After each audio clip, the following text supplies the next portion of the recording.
So this is class 158 on the Golden Doves. We're on page 88, bottom of the page. We were discussing the idea of a written text, and the idea of a written text, or let's say a written document. So your moser, you deposit the document with the court, and the court receives the document, and then because the court received the document, it registers the document to the court papers, and it has a right to read and interpret the document, such as a contract, for example.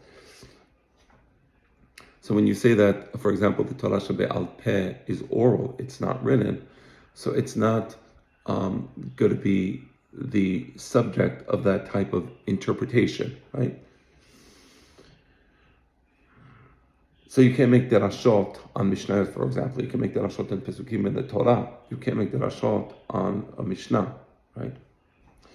Obviously, all this touches upon the wider issue of biblical canonicity, a highly complex problem for both Jews and Christians, namely, which of the books that we received from, let's say, the Nevi'im, or that we received from, let's say, Shalom HaMelech, which books do we include in the Arba Ve'esrim, in the Tanakh, and say, therefore, that it has the status of a written text? How do we decide that?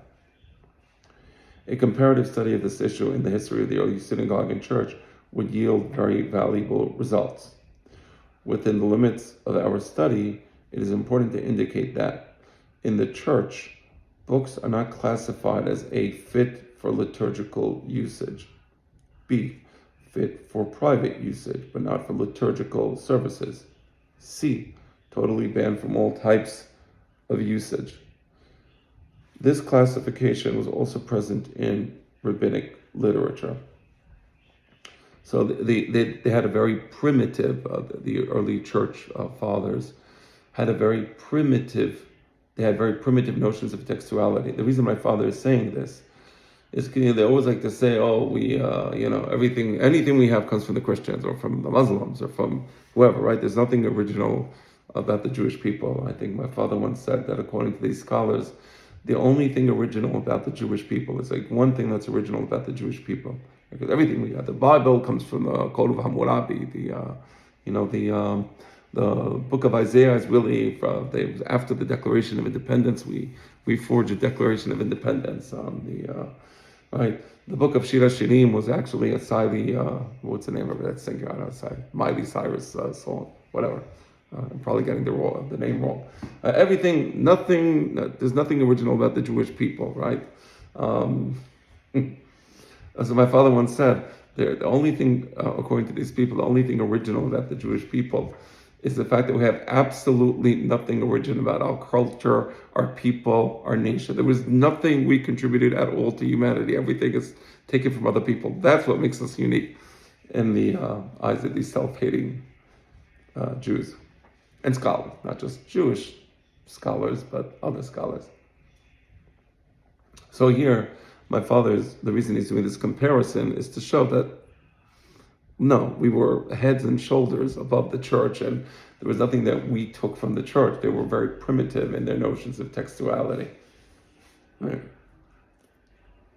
So we have this distinction between things that are fit for liturgical usage, right, or things that are fit for private usage, not for liturgical usage, and things that are totally banned from all types of usage, right? So, for example, you read the Torah in Knis, right?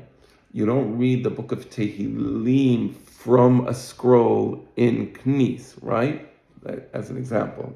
And there's Sefarim Chisonim, that Kol HaKoreh B'Sefarim Chisonim Eno Chalik L'Olam Haba. Of course, it means Keri'ah in as you would read one of the books of Arba Ve'esrim, B'Ta'amim, and Keri'ah, right? Keri'ah meaning as part of the written text of Israel. Finally, another central theme of this chapter 2, this is all like an introduction to the chapter, right? We're going to go into greater detail later, is the relationship between the text and the concept that it articulates. That's fascinating, and that takes us to what is at the heart of this book, Golden Doves, right? The concept, and silver dots, the articulation. Following Sherira Gaon's reference to the ta'am, sense, in contradistinction to the Lishana or Matnita text. So on the one hand, we have the Lishana, the actual text, the words, or Matnita, right, the words. And what does it mean? What is the tam of the words? So we're going to follow Sherira Gaon. And therefore, we shall examine how this issue touches upon the formulation of oral law. So we'll see the relationship between the tension in our thinking between the golden doves and the silver dots, right? And the idea of what the oral law is.